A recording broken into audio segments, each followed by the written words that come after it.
Group 1 పరీక్షా ఫలితాల్లో అనేక అవకతవకలు జరిగినాయి. ఇందులో ఏదో గందరగోళం ఉన్నది, అంతా గోల్మాల్గా ఉన్నది, మాకు అన్యాయం జరిగిందని చెప్పి గ్రూప్ 1 యాస్పిరెంట్స్ బీఆర్ఎస్ పార్టీ కార్యాలయానికి వచ్చి దీని మీద మీరు ప్రభుత్వాన్ని ప్రశ్నించాలి, ఈ అవకతవకలను టీజీపీఎస్సీ దృష్టికి తీసుకెళ్ళాలి అని చెప్పి మాతో మాట్లాడితే మేము గ్రూప్ 1 పరీక్ష అభ్యర్థులకు అన్యాయం జరిగిందని పూర్తి ఆధారాలతోని ఒక ప్రాపర్ డేటా అనాలిసిస్తోని సహేతుకమైనటువంటి ఒక విశ్లేషణతోని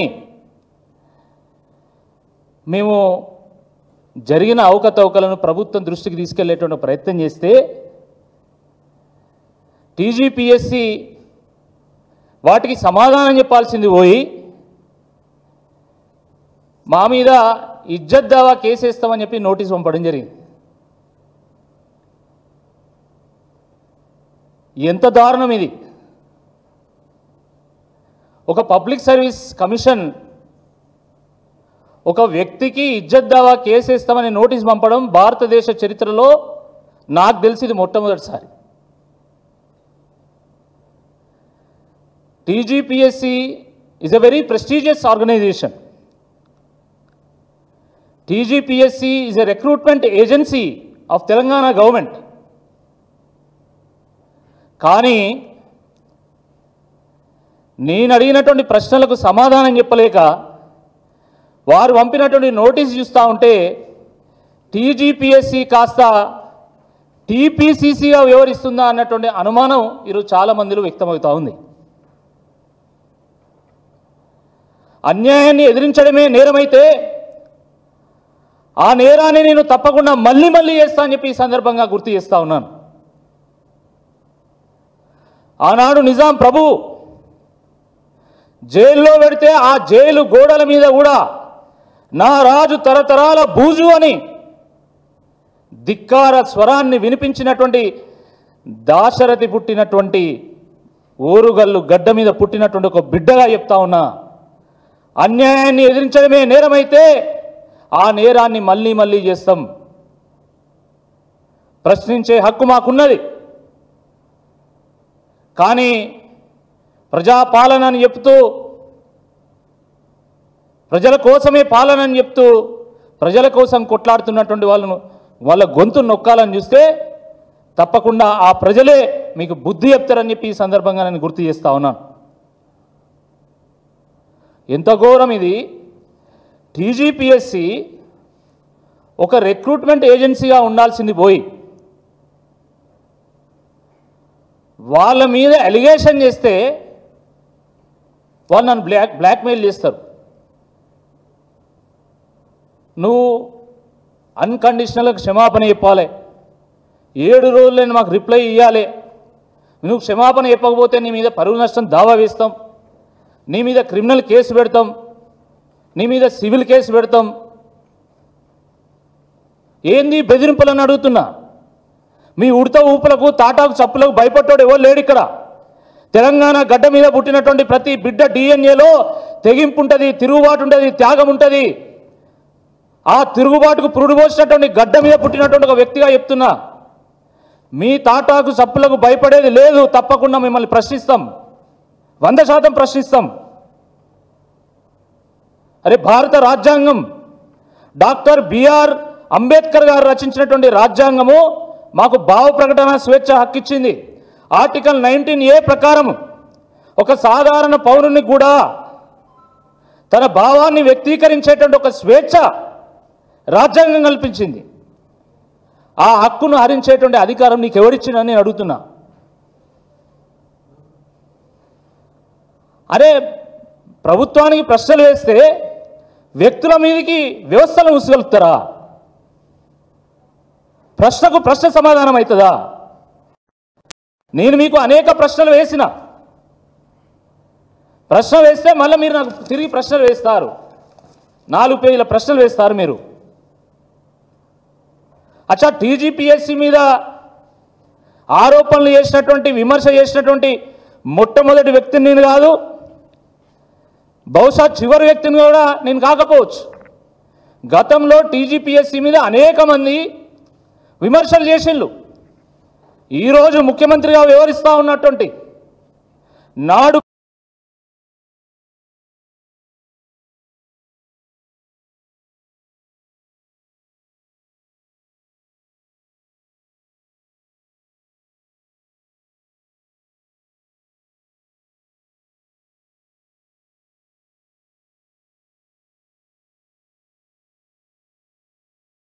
ఆస్పిరెంట్స్ మీకు ఈమెయిల్స్ చేసిండ్రు, మీ ఫలితాల్లో గందరగోళం నెలకొన్నది, అవకతవకలు జరిగినాయని మాకు అనుమానం ఉన్నది, ఏదో గోల్మాల్ జరిగింది అని చెప్పి డేటా అనాలిసిస్తో సహా మీకు మెయిల్ చేసిండ్రు. మరి వాళ్ళందరికీ నోటీస్ ఇస్తారా? ఈరోజు అనేక పత్రికల్లో అనేక విశ్లేషణలు వస్తున్నాయి, ఆర్టికల్స్ వస్తున్నాయి, వార్తలు వస్తున్నాయి. ఆ పత్రికలకు కూడా మీరు నోటీసులు ఇస్తారా? ఆ పత్రికలను కూడా మీరు బ్లాక్మెయిల్ చేస్తారా? ఆ టీజీపీఎస్సీ ఆస్పిరెంట్స్ని కూడా మీరు బెదిరిస్తారా? అసలు ఎంత ఘోరం అంటే టీజీపీఎస్సీ అసలు రిక్రూట్మెంట్ ఏజెన్సీయా, కాంగ్రెస్ పార్టీ కమ్యూనికేషన్ సెల్లా, లేకపోతే ఇదేమైనా జ్యుడిషియల్ బాడీయా అర్థం కాకుండా ఉన్నది. వీళ్ళు ఒక జ్యుడిషియల్ బాడీలాగా వ్యవహరిస్తున్నారు. నువ్వేం మాట్లాడొద్దు, ఇక మీద నువ్వేం పోస్టులు పెట్టొద్దు, నువ్వెవరు నన్ను అడగడానికి అసలు నాకు అర్థం కాదు. TGPSC is a constitutional body, it is a very prestigious organization. మాకు కూడా గౌరవం ఉంది. రాజ్యాంగం అన్నా, రాజ్యాంగబద్ధ సంస్థలన్నా, రాజ్యాంగంతో ముడిపడి ఉన్నటువంటి చట్టాలన్నా మాకు గౌరవం ఉన్నది. మేము కాపాడుతాం ఆ గౌరవాన్ని. ఒక బాధ్యతాయుతమైనటువంటి ఒక రాజకీయ పార్టీలో ఉన్నటువంటి ఒక క్రియాశీలక కార్యకర్తగా తప్పకుండా ప్రజా సమస్యలు ఎత్తి చూపేటట్టు ఒక బాధ్యత మా మీద లేదా? మాకు ఆ హక్కు లేదా? కానీ నువ్వు మాట్లాడొద్దు, నీ మీద ఆంక్షలు పెడుతున్నావు, నువ్వైనా కోట? ఈ దేశంలో ఏ పౌరుణ్ణి కూడా నువ్వు మాట్లాడొద్దు, నీ నోటికి ఆంక్షలు పెడుతున్నామనేటువంటి అధికారం కేవలం కోర్టులకు మాత్రమే ఉంటుంది, ఏ సంస్థకు ఉండదు. ఇది గుర్తుపెట్టుకోవాలా.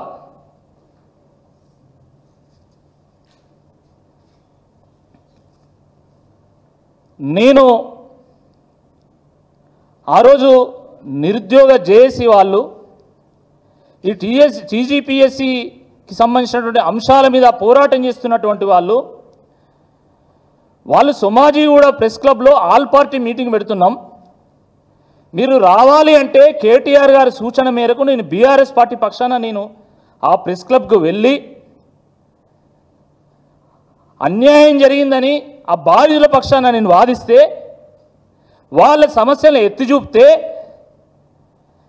నా ప్రెస్ మీట్లో ఉన్నటువంటి ప్రతి పదాన్ని ఓడిసిపట్టి ప్రతి అక్షరాన్ని విశ్లేషించి 4 పేజీలు ప్రశ్నలు తయారు చేసి దీన్ని నాకు నోటీస్గా పంపుతారు. ఇంత శ్రద్ధ మీకు అభ్యర్థులకు న్యాయం చేయాలనే దాని మీద ఉండుంటే నిజంగా టీజీపీఎస్సీ ఆస్పిరెంట్స్కి ఎంతో కొంత న్యాయం జరిగేది. నాకు పంపినటువంటి నోటీస్ మీద ఉన్నటువంటి శ్రద్ధ, ఈ ఆస్పిరెంట్స్ ఎలుగెత్తి చూపుతున్నటువంటి అంశాలను పరిష్కారం చేసే దాని మీద దృష్టి ఉండుంటే చాలా బాగుండేది.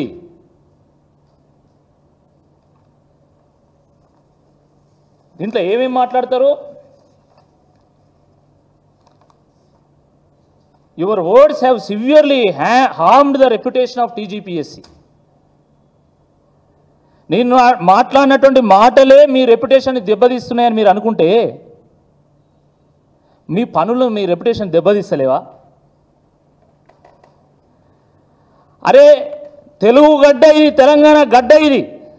ఈ తెలంగాణ గడ్డ మీద 563 పోస్టులకు గాను ఒక పరీక్ష నిర్వహిస్తే టాప్ 500లో కనీసం ఒక్కరు కూడా తెలుగు వాళ్ళు లేరంటే అది మీ రెప్యుటేషన్ దెబ్బతీస్తలేదా? నేను మాట్లాడితేనే మీ రెప్యుటేషన్ దెబ్బతీసిందా? మీరు అన్ని చక్కగా చేస్తుంటే అసలు ఈ పరిస్థితి ఎందుకు వచ్చేది? జియో 55ని మీరు క్యాన్సిల్ చేస్తారు, జియో 29 తీసుకొస్తారు, రాష్ట్రంలోనే ఒక అలజడి సృష్టిస్తారు. మరి మళ్ళీ మీరు మా రెప్యుటేషన్ దెబ్బతిన్నది నీ వల్ల, మా ఇజ్జత్ పోయింది నీ వల్ల, అందుకనే ఇజ్జత్ దావా చేస్తున్నావు. మీ ఇజ్జత్ని మీరే తీసుకుంటున్నారు, నేనేం తీయలే. ఇంకేం మాట్లాడతారు? ఒక అయోటా ఆఫ్ ఎవిడెన్స్ కూడా లేకుండా మాట్లాడుతున్నారని. అయోటా ఆఫ్ ఎవిడెన్స్ కాదు, ఐరన్ లాంటి ఎవిడెన్స్ ఉన్నది నా దగ్గర. నేను ఆ రోజు సమాజీ కూడా ప్రెస్ క్లబ్లో మాట్లాడుతున్నప్పుడు కూడా నేను పేపర్లు చూపెట్టి మాట్లాడినా. నేను కావాలంటే తీయండి, ఆ ప్రెస్ మీట్ వీడియో తీయండి, అనేక ఛానళ్ళు కవర్ చేసినాయి. ఇప్పటికైనా తీయండి. నేను ఆధారాలతో మాట్లాడినాను, ఊరికే జనరల్గా మాట్లాడినాను. రాజకీయపరమైనటువంటి వ్యాఖ్యలు చేయలేదు, వ్యక్తిగతమైనటువంటి వ్యాఖ్యలు అంతకంటే చేయలేదు. నేను విశ్లేషణతో ఊడుకున్నటువంటి వ్యాఖ్యలు మాత్రమే చేసిన. నేను చేసినటువంటి వ్యాఖ్యలకు నేను కట్టుబడి ఉన్నా. ఎట్టి పరిస్థితుల్లో మీకు క్షమాపణ చెప్పేది లేదు. మీరు విద్యార్థి లోకానికి క్షమాపణ చెప్పాలి, అభ్యర్థులకు క్షమాపణ చెప్పాలి, నేను క్షమాపణ మీకు చెప్పడం కాదు. ఇంకేమంటారు? రెక్లెస్ స్టేట్మెంట్ ఇచ్చిండు. నా స్టేట్మెంట్ రెక్లెస్ కాదో అభ్యర్థులు నిర్ణయిస్తారు, నిరుద్యోగులు నిర్ణయిస్తారు, ఈ రాష్ట్రంలో ఉన్నటువంటి లక్షలాది మంది యువత నిర్ణయిస్తుంది. కానీ మీ వ్యవహారం రెక్లెస్గా ఉన్నదా లేదో ఒక్కసారి ఆలోచించండి. ప్రిలిమ్స్కు మెయిన్స్కు ఎవడన్నా డిఫరెంట్ హాల్ టికెట్స్ ఇచ్చేటోడు ఉన్నాడా? దేశం మొత్తం మీద యూపీఎస్సీతో సహా అనేక పబ్లిక్ సర్వీస్ కమిషన్ ఎగ్జామినేషన్స్లో మెయిన్స్కు ప్రిలిమ్స్కి ఒకటే హాల్ టికెట్ నెంబర్ ఉంటుంది. కానీ మీరు వేరు వేరు హాల్ టికెట్ నెంబర్లు ఎందుకు ఇచ్చిండ్రు? అది రెక్లెస్ కాదా అని నేను అడుగుతున్నా. మెన్కు ఉమెన్కి సపరేట్ సెంటర్స్ ఎందుకు ఇచ్చిండ్రు? ఏ పబ్లిక్ సర్వీస్ కమిషన్ ఈ యొక్క నార్మ్ను ఫాలో అవుతున్నది? ఇది రెక్లెస్ బిహేవియర్ కాదా అని నేను అడుగుతా ఉన్నా. పోలీసులను పెట్టి పరీక్ష రాయించడం అది రెక్లెస్ బిహేవియర్ కాదా అని నేను అడుగుతా ఉన్నా. టీజీపీఎస్సీ మీద ఎవరైనా ఆరోపణ చేస్తే అరెస్టు చేయడం అది రెక్లెస్ బిహేవియర్ కాదా అని నేను అడుగుతా ఉన్నా. వాళ్ళ మీద కేసులు పెట్టడం రెక్లెస్ బిహేవియర్ కాదా అని నేను అడుగుతా ఉన్నా. ఇంకేం మాట్లాడతారు? పూర్తి నెగ్లిజెన్స్తో మాట్లాడినాడు. నెగ్లిజెన్స్ నాది కాదు, నెగ్లిజెన్స్ మీది. మీ నిర్లక్ష్యం వల్లనే ఈరోజు 46 సెంటర్లు ఉంటే కేవలం మొదటి 2 సెంటర్లోనే 74 మంది టాపర్లు ఎట్లొచ్చిండ్రు? కొన్ని సెంటర్లో మాత్రమే అందరు టాపర్స్ ఉంటారు, మిగతా సెంటర్లో అరకొరగా ఎందుకు టాపర్స్ ఉన్నారు? రీకౌంటింగ్ పెడితే మొత్తం 9,000 మంది రీకౌంటింగ్ పెడితే ఒక్కరు కూడా రీకౌంటింగ్లో ఒక మార్క్ ఎందుకు పెరగదు? ఎవరిది నెగ్లిజెన్స్? ఒక ఎంఆర్ఓ కావాలని, ఎంపీడీఓ కావాలని, డిప్యూటీ కలెక్టర్ కావాలని, డిఎస్పీ కావాలని ఏళ్ళుగా కలలు అంటూ దానికోసం తల్లిదండ్రులు పాపం కూలీనాలు చేసి నానా తిప్పలు పడి భూములమ్మి, ఆస్తులమ్మి, ఇండ్లమ్మి, కోచింగ్ సెంటర్లో డబ్బులు కట్టి వాళ్ళని హాస్టల్లో ఉంచుకుంటూ వాళ్ళని ఇక్కడ చదివిపిస్తూ ఉంటే మీరు ఇదా చేసేది? ఇంత ఘోరమా? సబ్జెక్ట్ ఎక్స్పర్ట్స్ ఉన్నారని అంటారు. ఎకాలజీలో ఎవరితో మీరు దిద్దించిన పేపరు? ఎన్విరాన్మెంట్ ఎవరితో దిద్దించిన పేపరు? వాటికి సంబంధించినటువంటి ప్రొఫెసర్లు ఎవరు? రిటైర్ అయినటువంటి వాళ్ళతోని, కాంట్రాక్ట్ అయినటువంటి లెక్చరర్స్తోని, వాళ్ళతో దిద్దించింది వాస్తవం కాదా? ఇది నెగ్లిజెన్స్ కాదా? లేదు, మీ అందరూ అన్ని సబ్జెక్ట్ ఎక్స్పర్ట్స్తో మేము దిద్దించినామంటే వాళ్ళ పేర్లు బయట పెట్టండి, ఎవరితో దిద్దించలే చెప్పండి. ఒక్కో పేపర్ దిద్దడానికి కనీసం 5 నిమిషాలు వెచ్చించలేను నేనంటే దాన్ని కూడా మీరు మెన్షన్ చేసిండు. చలో 5 నిమిషాలు కాదు, మీరు ఎన్ని నిమిషాలు వెచ్చించిండ్రు? 60 నిమిషాలా, 120 నిమిషాలా, 360 నిమిషాలా? చెప్పండి మరి దానికి.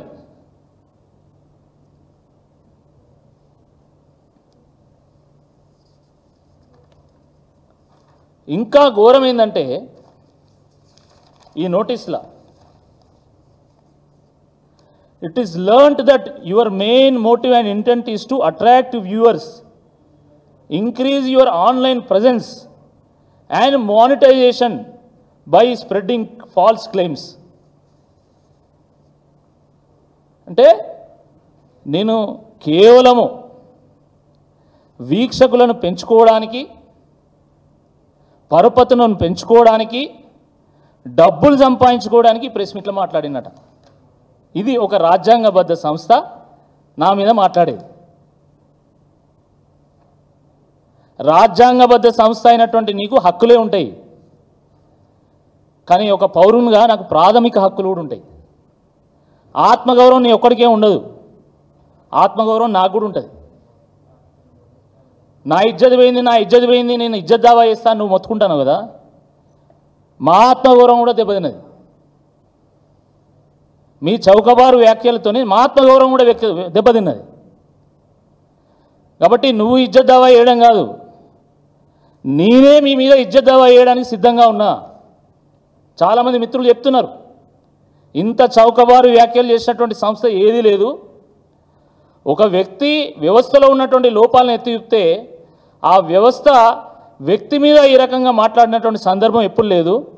కాబట్టి మీరే ఇజ్జత్ దావా చేస్తే బాగుంటుందని నాతో చాలామంది మిత్రులు చెప్తున్నారు. నేనేమో కొత్తగా రాలే రాజకీయాలకి. To attract viewers, to attract online viewers, నేను కొత్తగా రాలేదండి నా పరపతి పెంచుకోవడానికి, లేకపోతే ఆన్లైన్లో వీక్షకులు పెంచుకోవడానికి నేను కొత్తగా రాలే రాజకీయాలు. నేను 13 ఏళ్ళు రాజకీయాల్లో క్రియాశీలకంగా ఉన్నటువంటి ఒక వ్యక్తిని,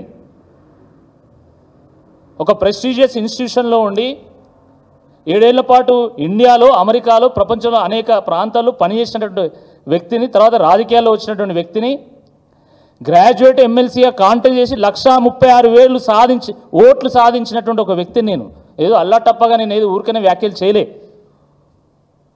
మాకు కూడా ఇజ్జత్ ఉంటుంది.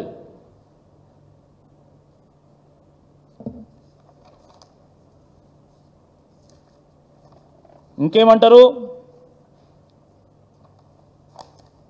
Issue a public retraction of your defamatory status with in 7 days. 7 రోజులు నువ్వు రిప్లై ఇవ్వాలా. 7 రోజులు కాదు, 3 రోజులు నేను రిప్లై ఇస్తా. కానీ 7 రోజులలో మరి నువ్వు జాబ్ క్యాలెండర్ రిలీజ్ చేస్తావా? దానికి నీ సమాధానం ఏంది? జాబ్ క్యాలెండర్ ఇష్యూ చేయడం అనేది నీ బాధ్యత కాదా?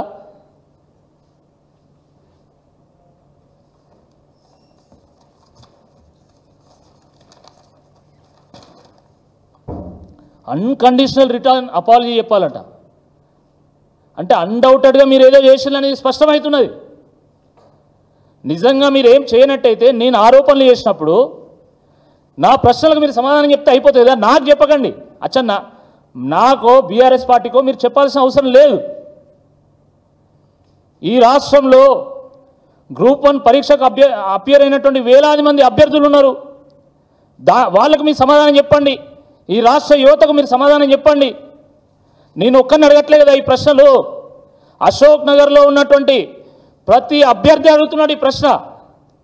ఈ రాష్ట్రంలో ఉన్నటువంటి ప్రతి నిరుద్యోగి అడుగుతున్నాడు ఈ ప్రశ్న. ఈ రాష్ట్రంలో టీజీపీఎస్సీకి అప్లికేషన్ పెట్టుకున్నటువంటి ప్రతి విద్యార్థి అడుగుతున్నాడు ఈ ప్రశ్న. ప్రశ్నకు ప్రశ్న ఎప్పుడు సమాధానం కాదు. ప్రశ్నకు ప్రశ్న అడుగుతున్న వెంటనే నీ దగ్గర సమాధానం లేదని చాలా స్పష్టంగా అర్థమవుతున్నది. ఇంకేమంటాడు, you have to provide a return assurance that no false or misleading content will be posted. నీకు ఎట్టి పరిస్థితుల్లో అష్యూరెన్స్ ఇవ్వను, కానీ 100% ఈ ఆస్పిరెంట్స్కి మాత్రం బీఆర్ఎస్ పార్టీ పక్షాన మేము అష్యూరెన్స్ ఇస్తున్నాం. తప్పకుండా గ్రూప్ 1లో జరిగినటువంటి అవకతవకల మీద బీఆర్ఎస్ పార్టీ కోట్లాడుతుంది, పోరాటం చేస్తుంది. పోరాటం కొత్త కాదు, కేసులు కొత్త కాదు, జైళ్ళు కొత్త కాదు. 100% ఈ పోరాటాన్ని మేము కొనసాగిస్తామని చెప్పి ఈ సందర్భంగా నేను గుర్తు చేస్తూ ఉన్నాను.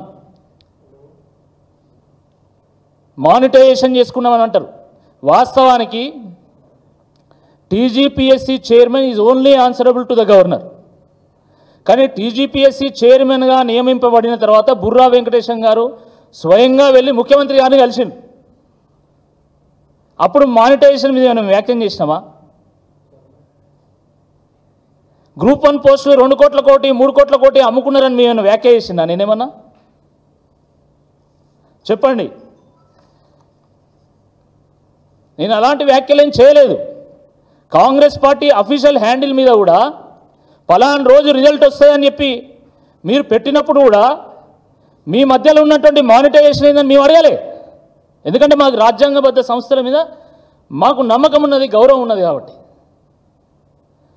కానీ జరిగినటువంటి లోపాలను ఎత్తి చూపితే నువ్వు మానిటైజేషన్ అనేటువంటి పదాన్ని ప్రయోగించడం ఎంతవరకు కరెక్టు అని చెప్పి ఈ సందర్భంగా నేను ప్రశ్నిస్తూ ఉన్నాను. ఇంకోటి ఏమంటారు, ఇదే లేఖలో వీఆర్ అడ్రస్సింగ్ గ్రీవెన్సెస్ అని మాట్లాడతారు. ఏం అడ్రస్ చేసినావు? ఏ గ్రీవెన్స్ని అడ్రస్ చేసినావు? జియో 29 మీద ఆస్పిరెంట్స్ గొంతెత్తితే వాళ్ళ గొంతులను నొక్కి గురగొర గుంజుకుంటా పోయి జీవులేసి వ్యాన్లేసి పోలీస్ స్టేషన్లో వేసినటువంటి విషయం వాస్తవం కదా? ఇదా మీరు అడ్రస్ చేసే విధానం? మాకు అన్యాయం జరిగింది మహాప్రభో, దీన్ని పరిష్కారం చేయండి అంటే కోర్టుల్లో కేసులు వేస్తూ కోర్టుల చుట్టూ చెప్పులు అరిగేలా తిరిగేలా చేసింది వాస్తవం కాదా అని నేను అడుగుతున్నా. ఇదా మీరు అడ్రస్ చేయడం? తెలంగాణ అకాడమీలో ఈ యొక్క విషయం ఉంది, తెలంగాణ అకాడమీని ఫాలో కమ్మంటే తెలంగాణ అకాడమీ ప్రామాణికం కాదని తెలంగాణ అకాడమీ పబ్లిష్ చేసినటువంటి బుక్స్ని ఆస్పిరెంట్స్ని మొఖాన కొట్టింది వాస్తవం కాదా? ఇదా మీరు అడ్రస్ చేసే విధానం? చైర్మన్ గారిని అపాయింట్మెంట్ అడిగితే రాజకీయ నాయకులు అడిగినా, రాజకీయ పార్టీ కార్యకర్తలు అడిగినా, ఆస్పిరెంట్స్ అడిగినా ఇప్పటి వరకు కనీసం ఎవరికి అపాయింట్మెంట్ ఇవ్వడం లేదు. ఇదా మీరు అడ్రస్ చేసేటువంటి విధానం?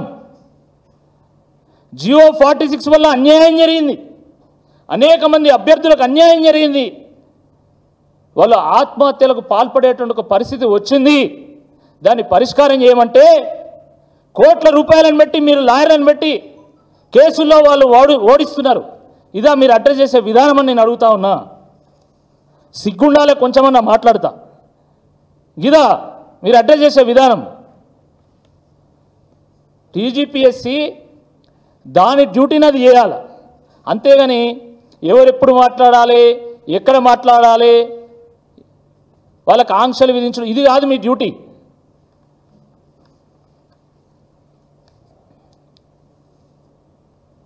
కాబట్టి ఒకవేళ టీజీపీఎస్సీ మేము చేసినటువంటి వ్యాఖ్యలు తప్పు అని అనుకొని ఉంటే అందులో హేతుబద్ధత లేదు అని వాళ్ళు భావించుంటే ఒక జ్యుడిషియల్ ఎంక్వైరీ వేయాల్సింది, కమిషన్ వేయాల్సింది. ఆ ఎంక్వైరీ ఏజెన్సీ ముందు, ఆ కమిషన్ ముందుకు వచ్చి మేము తప్పకుండా కంప్లీట్ ఆధారాలు ఇచ్చేటోళ్ళం, ప్రూఫ్స్ ఇచ్చేటోళ్ళం. కానీ మీరు అది ఇవ్వకుండా మీరు నీ మీద కేసు పెడతా,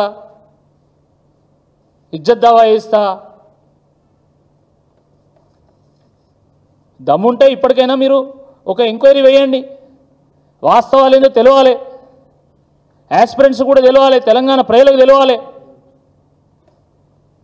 మీరు ఎంక్వైరీ చేస్తే తప్పకుండా బీఆర్ఎస్ పార్టీ పక్షాన నేనైతే నేను, లేకపోతే పార్టీ ఎవరిని పంపిస్తే వాళ్ళు మొత్తం ఆధారాలు ఇస్తారు, మీకు ఆధారాలు ఇస్తారు, తప్పకుండా దాని మీద కొట్లాడతారు. కమిషన్ డ్యూటీ చేయాలి, అంతేగాని కమాండ్ కంట్రోల్ లాగా మేము వ్యవహరిస్తాము, మా ఇష్టం ఉన్నట్టు చేస్తాము, కాంగ్రెస్ పార్టీ కమ్యూనికేషన్ సెల్లులాగా వ్యవహరిస్తామంటే తప్పకుండా మేము ప్రశ్నిస్తామని చెప్పి ఈ సందర్భంగా మేము గుర్తు చేస్తూ ఉన్నాం. ఈరోజు మీరు చూడండి, ఇంతకుముందే జస్ట్ ఇట్లా వచ్చేటప్పుడు చూసుకున్న టీజీపీఎస్సీ ఆస్పిరెంట్స్ అంటే ఆస్పిరెంట్కి సంబంధించినటువంటి ఈ సోషల్ మీడియా పోస్టు, ఆస్పిరెంట్కి సంబంధించిన ట్విట్టర్ హ్యాండిల్ ఇది. వాళ్ళు ఏం చెప్తున్నారు, we request KCR sir to conduct a press meet regarding group 1 scam. అదేవిధంగా బీఆర్ఎస్ పార్టీని కూడా మేము కోరుతున్నాము, కేటీఆర్ గారిని కోరుతున్నాము, దీని మీద ఎంక్వైరీ చేయించాలని మీరు డిమాండ్ చేయండి అని వాళ్ళు కోరుతున్నారు. వాళ్ళ కోరిక మేరకు మేము మాట్లాడుతున్నాం. ఈ రాష్ట్రంలో ఎవరికి అన్యాయం జరిగినా గొంతెత్తాల్సినటువంటి బాధ్యత మాకున్నది. ఒక బాధ్యతాయుతమైనటువంటి ఒక ప్రతిపక్షంగా, ఒక బాధ్యతాయుతమైనటువంటి ఒక రాజకీయ పక్షంగా ప్రజల పక్షాన పోరాటం చేసేటువంటి బాధ్యత మాకున్నది. కాబట్టి తప్పకుండా మీరు ఇచ్చినటువంటి నోటీస్కు తప్పకుండా నేను సమాధానం చెప్తా, ధీటైనటువంటి సమాధానం చెప్తా. మీకు దమ్ముంటే, మీకు చేతనైతే మీరు ఒక జ్యుడిషియల్ ఎంక్వైరీ వేయాలా. ఎంక్వైరీకి మేము అన్ని ప్రూఫ్స్ ఇస్తాం. నేను వస్తా స్వయంగా, లేదా పార్టీ ఎవరిని పంపిస్తే వాళ్ళు వస్తారు, స్వయంగా అన్ని ప్రూఫ్స్ ఇస్తాం. ఇచ్చిన తర్వాత మీరు ఏం చేస్తారో మాకు చెప్పండి. గ్రూప్ 1 పేపర్లను మళ్ళీ రీవాల్యుయేట్ చేయాలి అంటున్నారు, లేదా పరీక్షను రద్దు చేసి మళ్ళీ పరీక్షను నిర్వహించాలంటున్నారు. దానికి మీ సమాధానం ఏందో చెప్పాల్సిందే ఈ సందర్భంగా నేను కోరుతూ, మీ యాస్పిరెంట్స్ అందరినీ కూడా నేను కోరుతున్నాను, ఎవ్వరు కూడా నిరాశపడాల్సినటువంటి అవసరం లేదు. ఎందుకంటే నిన్నటి నుండి ఒకవైపు మా పార్టీ నాయకులు కార్యకర్తలతో పాటు ఈ యాస్పిరెంట్స్ వందలాది మంది నాకు మెసేజ్ పెట్టిండు, అన్న వీఆర్ విత్ యూ, మీరు సరైనటువంటి ప్రశ్నలు వేసిండ్రు, దానికి అన్ని ఆధారాలు మా దగ్గరనే ఉన్నాయి, మేమే ఆధారాలు ఇస్తాం, మీతో పాటు మేము కూడా వస్తాం టీజీపీఎస్కి, అందరం కలిసి ఆధారాలు సబ్మిట్ చేద్దామని వాళ్ళే అంటున్నారు. వాళ్ళందరికీ నేను ధన్యవాదాలు చెప్తున్నా. వాళ్ళని ఒకటే కోరుతున్నా, మీరెవ్వరు కూడా నిరాశపడాల్సినటువంటి అవసరం లేదు. తప్పకుండా అన్ని ఆధారాలు మన దగ్గర ఉన్నాయి. తప్పకుండా ఈ ప్రభుత్వాన్ని అటు న్యాయస్థానాల్లో ఇటు ప్రజాక్షేత్రంలో కూడా నిలదీద్దాం, ఒక మంచి సమాధానం వాళ్ళ దగ్గర నుండి రాబడదామని చెప్పి ఈ సందర్భంగా నేను గుర్తు చేస్తూ ఉన్నాను. ధన్యవాదాలు. ఏమైనా ప్రశ్నలు ఉంటే అడగవచ్చు.